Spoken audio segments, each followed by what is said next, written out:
Hello everyone, myself Kalpana Chaudhary, Department of Chemistry, RBNB College, Srirampur.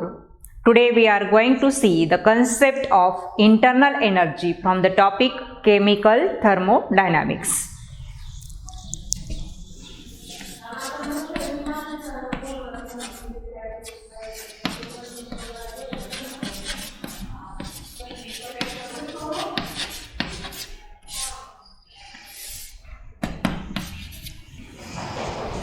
We know that every substance is associated with a definite amount of energy.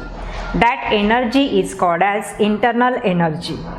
Every substance is associated with different kinds of energy and mostly kinetic energy and potential energy.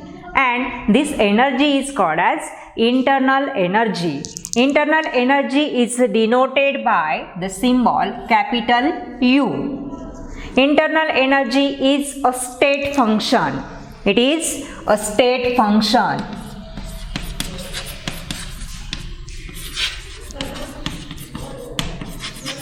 Also, internal energy is an extensive property. Internal energy is an extensive property.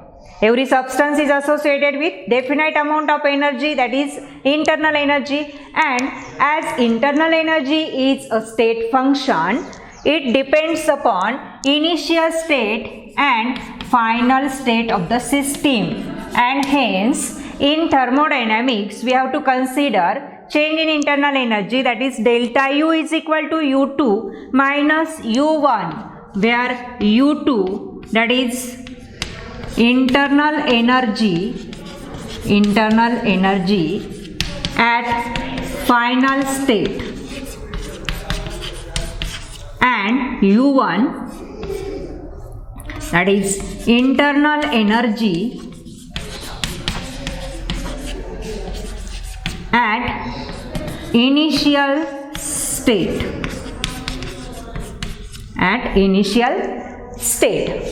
Now here, what should be the changes occurs in the internal energy when system performs work or when system releases heat?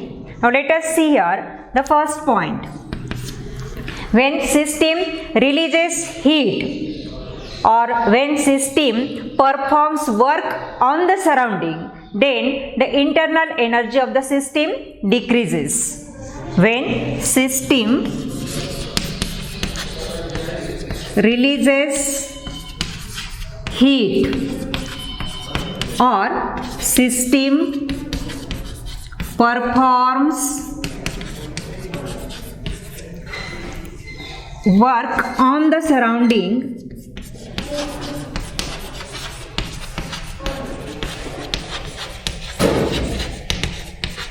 then its internal energy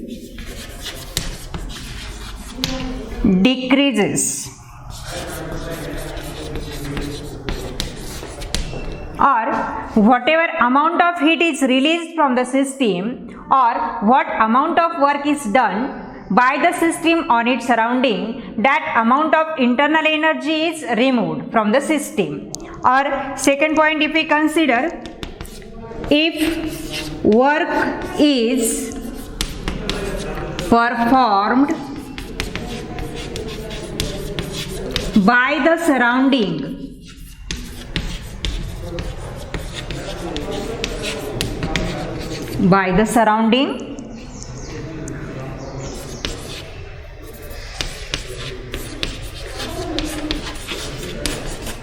on the system or heat is added to the system,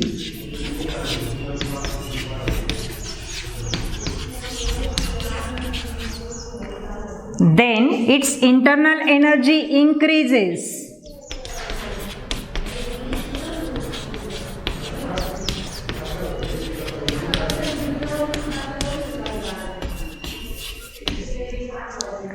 Let us hear how there is change in internal energy takes place. Here when system releases heat to the surrounding, or when system performs work on its surrounding, then internal energy decreases for that system. Now here when work is performed by the surrounding on the system or heat is added to the system from its surrounding, then that amount of internal energy of that system increases. Let us see some examples for internal energy changes in the system.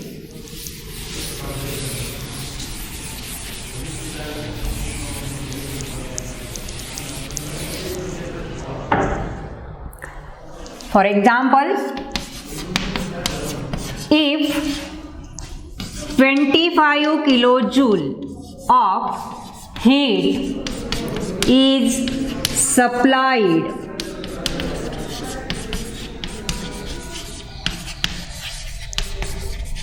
to the system, if 25 kilojoule of heat is supplied to the system, then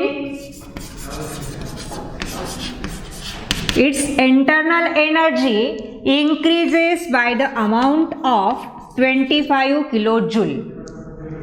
Here 25 kilojoule of heat is supplied to the system from its surrounding, then internal energy increases by the amount of 25 kilojoule. Now next example, consider here, if 15 kilojoule of work is performed by the surrounding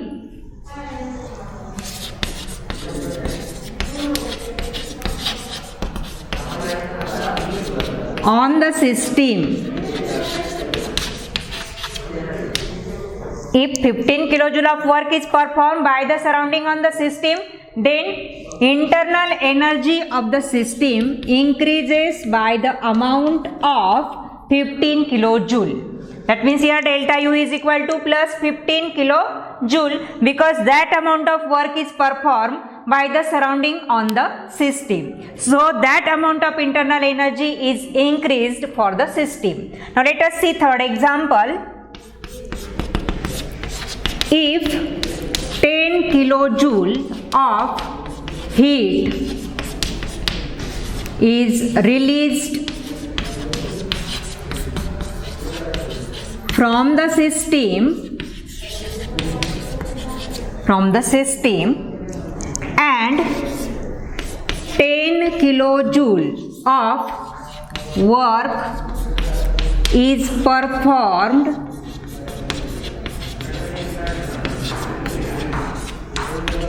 by the system on the surrounding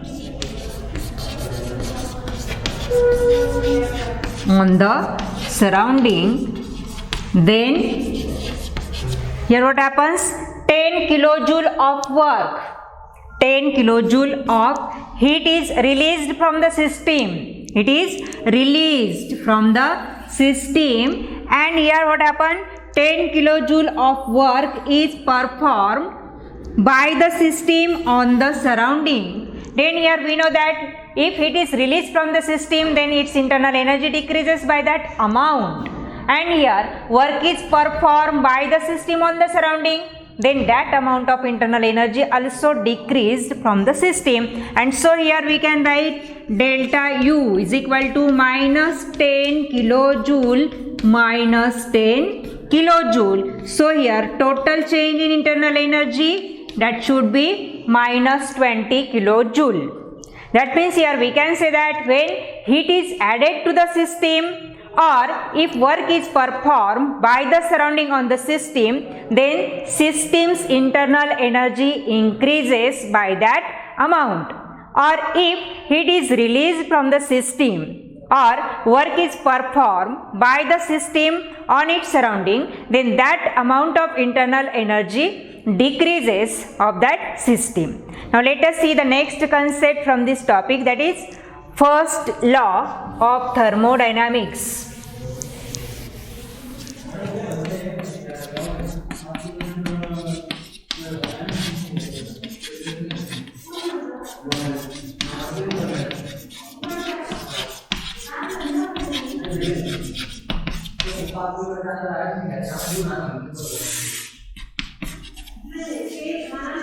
First law of thermodynamics, that is related with the law of conservation of energy.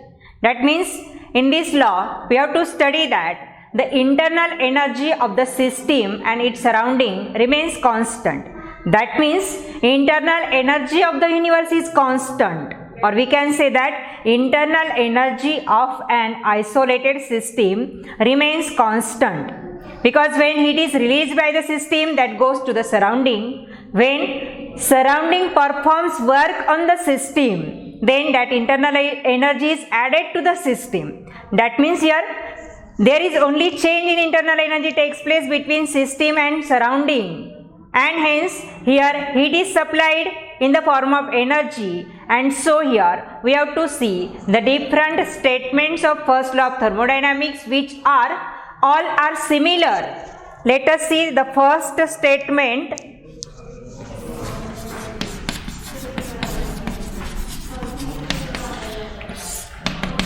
First statement we have to see internal energy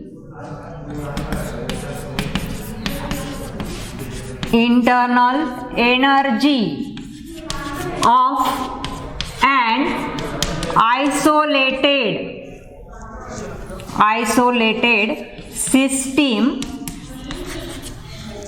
isolated system remains constant.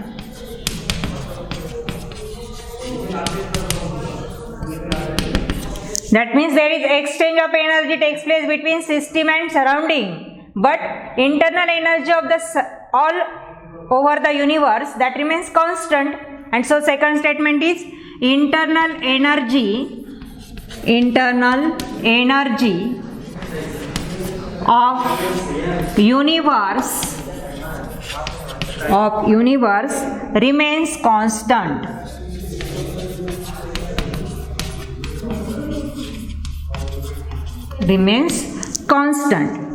That means here what happens? Energy can neither be created nor be destroyed, but one form of energy can be converted into another form of energy. Here third statement is energy can neither be created nor be destroyed, but can be converted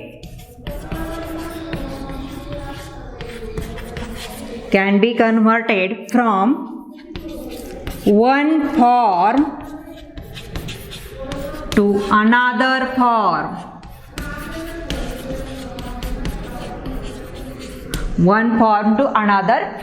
That means conversion of one form of energy into another form of energy takes place, but amount of energy remains constant. Or we can say that there is no any perpetual machine which can work without consuming energy. That machine consumes energy, but that amount of work is performed by that machine. So here we can say that according to this first law of thermodynamics, energy of an isolated system remains constant. That means energy of the universe remains constant, and this implies that energy can neither be created nor be destroyed, but that can be converted from one form to another form. And so these are the statements of first law of thermodynamics. Now let us see mathematical expression for first law of thermodynamics.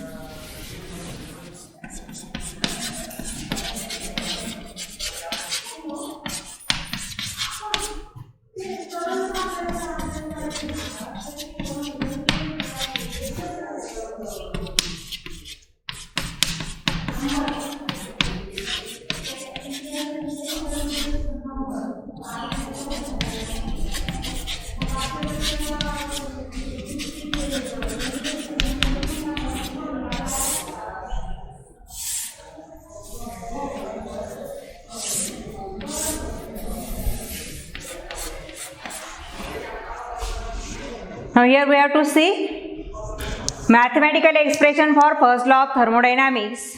Now here according to first law of thermodynamics, internal energy internal energy of an isolated system is nothing but heat supplied to the system and work performed on the system. That gives us internal energy of that system, and so according to first law of thermodynamics we can write change in internal energy for any system is nothing but sum of heat supplied to the system and work performed on the system by its surrounding. So here what is Q? That is nothing but heat supplied to the system. Heat supplied to the system. And W, that is work done on the system. And delta U, that is change in internal energy. Change in internal energy of the system, or we can write here delta U is equal to U2 minus U1. Now here what is the mathematical expression for first law of thermodynamics? That is delta U is equal to heat supplied to the system plus work done on the system by the surrounding. And hence here we have to see the application of first law of thermodynamics in various processes. Now let us see here.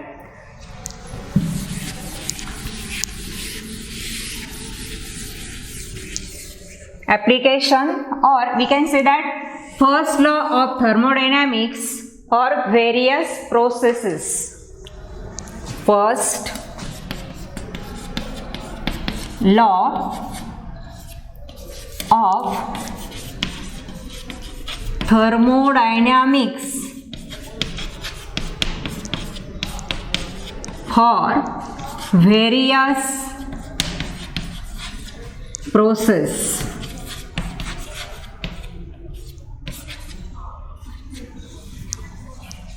Let us see first one, isothermal process. Isothermal process. Now we know that what is isothermal process? Isothermal process means the temperature of the system remains constant, and as temperature of the system remains constant, internal energy of the system also remains constant. And so for isothermal process we can write here T is equal to 0, or internal energy change is equal to 0. Now according to first law of thermodynamics, we have change in internal energy is equal to delta U is equal to Q plus W. And here as change in internal energy is 0, so this equation we can write W is equal to minus Q.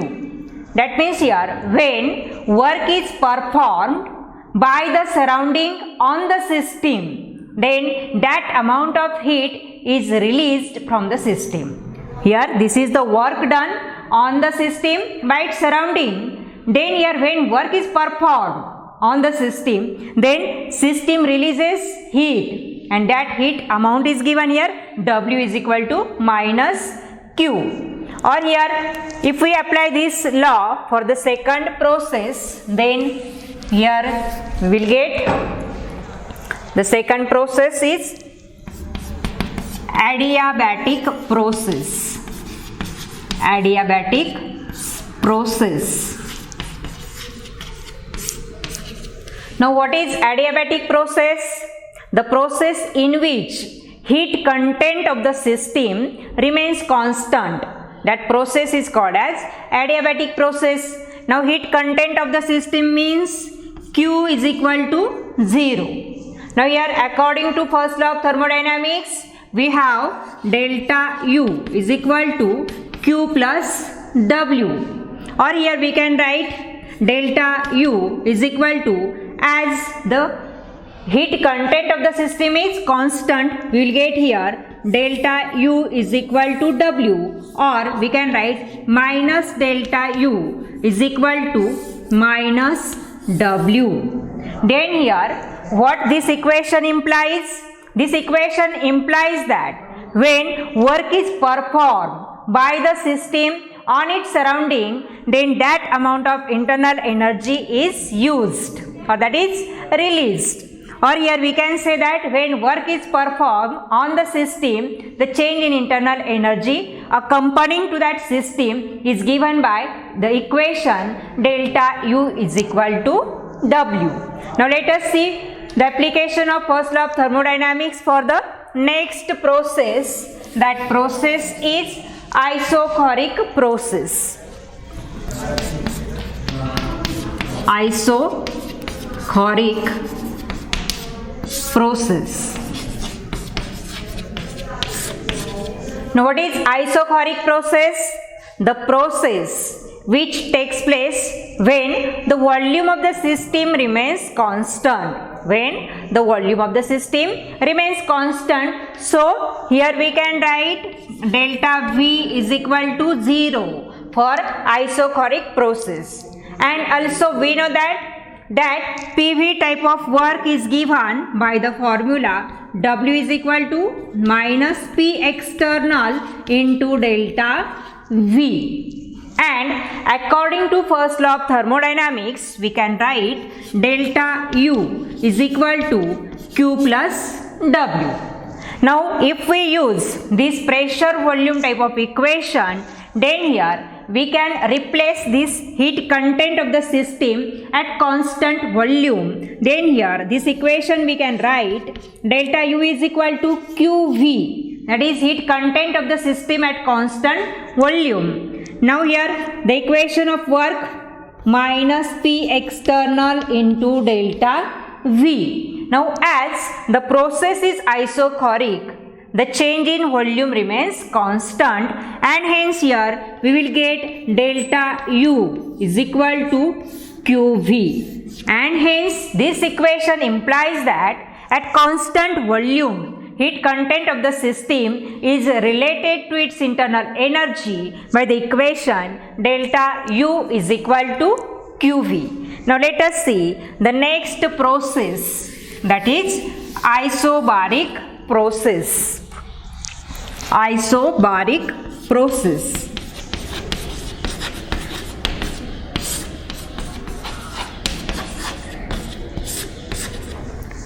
Now the isobaric process means the process in which pressure of the system remains constant, or we can say that the reactions are carried out in an open container, then the atmospheric pressure is present, and we know that atmospheric pressure is always constant. And now here consider the PV type of work W is equal to minus P external delta V, and according to first law of thermodynamics we have delta U is equal to Q plus W. Q plus W. Now here if we replace this Q from this equation by QP, then here we can write the equation of internal energy at constant pressure, and that is given by delta U is equal to QP minus P external delta V. Now here this equation is at constant pressure, and when pressure of the system remains constant, here we have to write delta V that not equal to 0, because here for the solids and liquids, for the solids and liquid phases of the reactants, this equation is not implied. And here for the gaseous type of reactions, we can write here change in internal energy is equal to heat content of the system at constant pressure minus PV type of work, that is minus P external into delta V. And hence here we have to study the next concept at constant pressure, because here at constant pressure we have to study the different type of gaseous type of reactions. And so let us consider the next concept, enthalpy.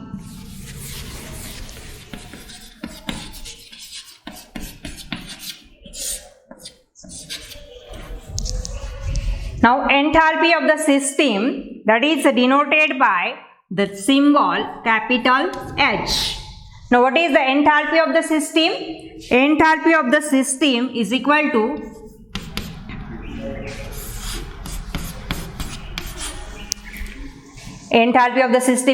to U plus PV. That means enthalpy of the system is defined as sum of internal energy and work equivalent to pressure volume. And here the enthalpy of the system, that is the state function. Enthalpy of the system is the state function, and hence it depends upon initial state of the system and final state of the system. And so here we can write delta H is equal to H2 minus H1. Now here we have to write the equation for initial state of the system. Here delta H is equal to H2 minus H1, where H2 be the enthalpy at final state, H1 be the enthalpy of initial state, and so here we have H1 is equal to U1 plus P1 V1 and H2 is equal to U2 plus P2 V2. Now by using both these equation in above equation of delta H, then we will get here delta H is equal to U2 plus P2 V2 minus into bracket U1 plus P1 V1, and by solving this bracket we will get U2 plus P2 V2 minus U1 minus plus, that will become minus P1 V1, or this equation we can write delta H is equal to U2 minus U1, that similar quantities are written together, plus P2 V2 minus P1 V1. Now as the process is carried out at constant pressure, the initial and final state pressure remains constant, and hence we can write P1 is equal to P2 is equal to P, and so delta H is equal to U2 minus U1, that is change in internal energy, delta U, plus PV2 minus PV1.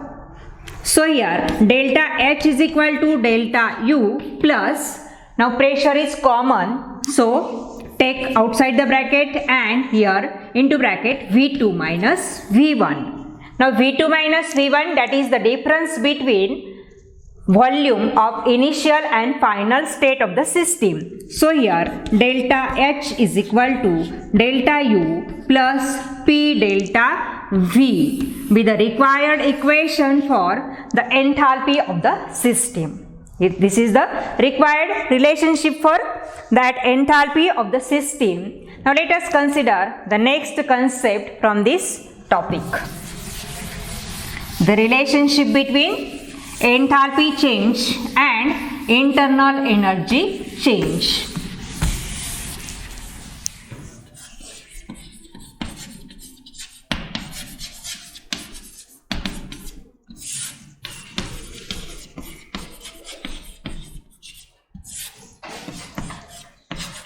Delta H and delta U.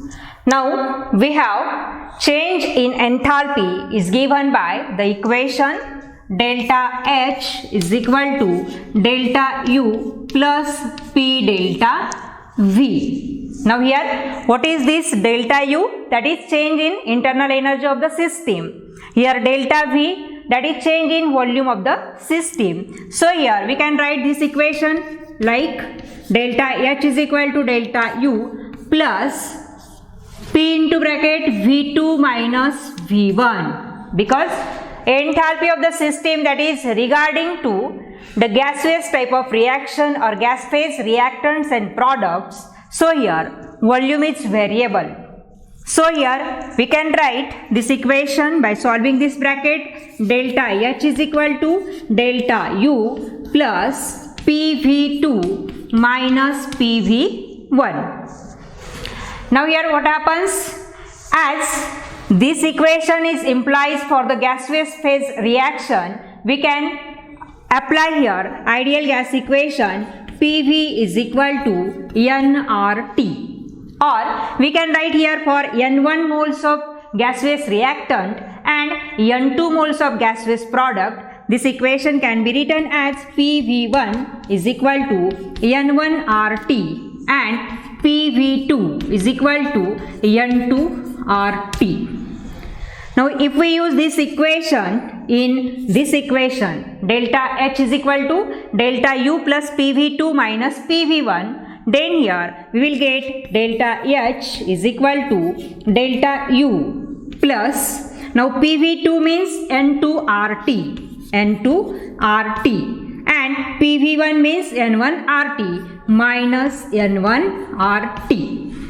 Now here delta H is equal to delta U plus R and T both are common. So take that outside the bracket, into bracket we write N2 minus N1, where N2 and N1 be the number of moles of the gaseous product and number of moles of the gaseous reactant. That means this is the difference between gaseous reactant and product. So we can write the equation like delta H is equal to delta U plus RT into bracket delta N, and here that subscript G is written. That indicates that this equation is applicable for gas phase reactions, and this is the required relationship between delta H and delta U.